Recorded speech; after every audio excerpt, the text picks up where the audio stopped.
Hey everyone and welcome back to the sports section. So as promised, here is a shorter form video with regards to our fixtures next season.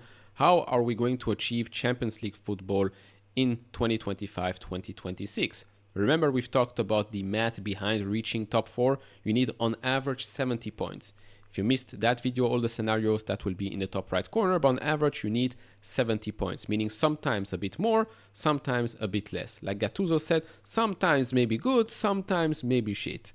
Anyways, in this video, let's go over all the fixtures. I already did the live stream, so this is basically shorter form.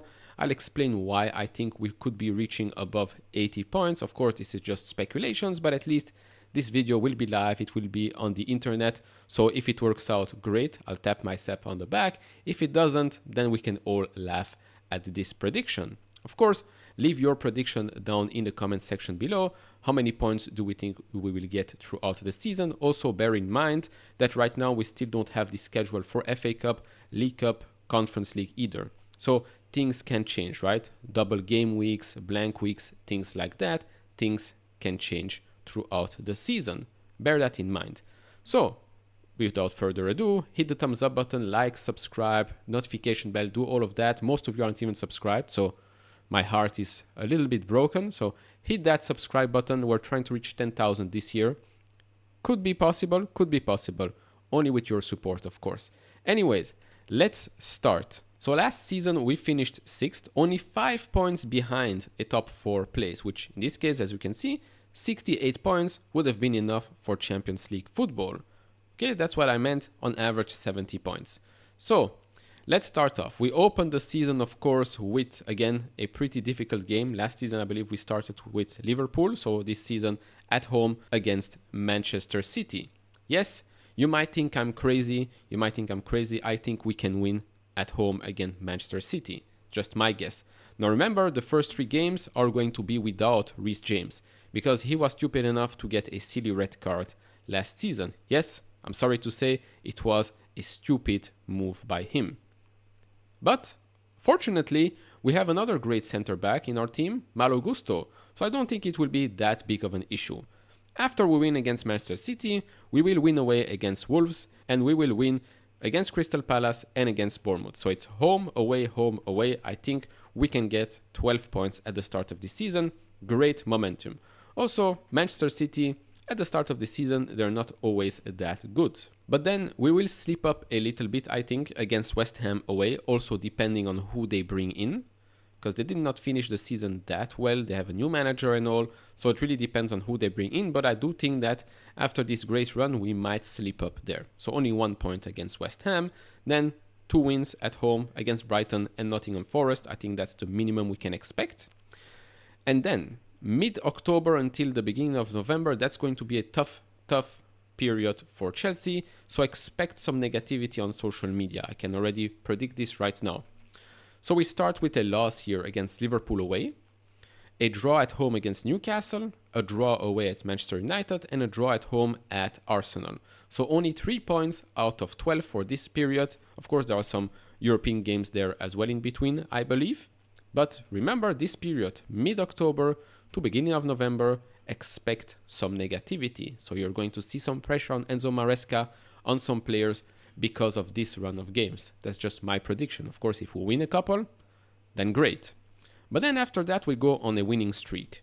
We win away against Leicester, we win at home against Aston Villa, and we win away at Southampton, only to slip up again away at Spurs. But overall, still doing quite well. Then we win at home against Brentford, let's say a typical draw away at Everton mid-December. It's always the same, right? 70-80% possession, 20 shots, 1 on target, 0 goals. Everton, last minute shot, 1 goal. That's probably going to be it. 1 point out of that game. Then Boxing Day is at home against Fulham. Fully expect us to win that.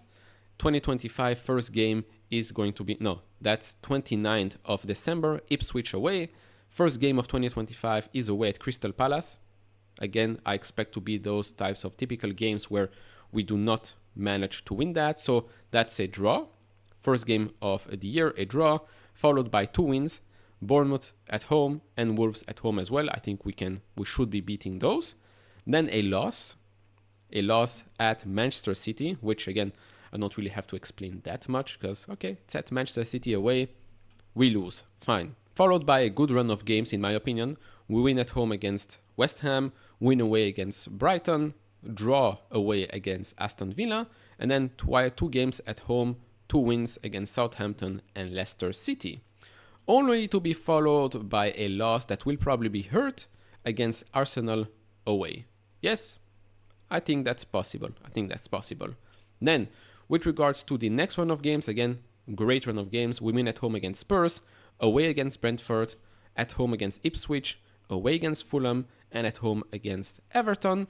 But then the run-in, let's say, draw at home against Liverpool, draw away against Newcastle, draw at home against Manchester United, and the last game of the season, a win away against Nottingham Forest. So, yeah, not the best end to the season, but then again, it's not that easy either, so I had to balance it out overall. So overall, you're going to end the season with 83 points, which should be more than enough to finish in the top 4, even enough to finish top 3. This means 24 wins, 11 draws, and 3 losses. This was one of the best case scenarios in the other video, so again, makes sense, could make sense. Yes, only 3 losses, but 11 draws. So, I mean, overall, of course, I could make some changes, right? We could say we only draw at home against Manchester City, so now we only have 81 points. Even another game, right? Even let's say if we somehow, let's look at a game that we might have some difficulties there. Let's say we play Southampton away. Southampton away, for some reason, we lose that, so let's do that. We still have 78 points. That's the thing, you have a margin of safety here. With my predictions here, 83 points. Even if we lose 1 or 2 extra games or so, we will still have enough points to finish in the top 4. And that's basically the whole thing here. You have to have more, well, on average 70 points, but to be secure more than 70 points. At the end of the season, it's all about how many points can you gather. That's the thing. Some teams, like Manchester City, are extremely good at that. Even if they don't perform well, they always get points. Points. If you watch Formula 1, what's the most important thing? It's to get points. Of course, it's to get wins as well. But if somehow you do not get to be the fastest car or whatever, you want to be in the points. The more points you accumulate, the more chances you get to finish on a podium. Now, of course, my prediction is extremely optimistic, right? Let's not lie to ourselves, only 3 losses throughout the whole season. It's extremely optimistic. But I think it is achievable. With the right signings in the summer, I think it could be achievable. Plus, I do believe we should be winning the Conference League. We should be reaching quite far in the League Cup and FA Cup. But a top 4 finish plus 1 trophy, probably the Conference League, is going to be, in my eyes, a successful season. Now, whether or not that will happen remains to be seen. Again, I think that the signings for this summer are going to be crucial. We don't need that many signings, right? A good striker or a striker that adds a little bit to the team. We've talked about the striker fiasco scenarios right now that are happening. Okay, Olise is at this point a must, I think. I think if we don't get Olise, what's the point, right? A left winger, I think going into the season with only Sterling and Mudryk is not enough.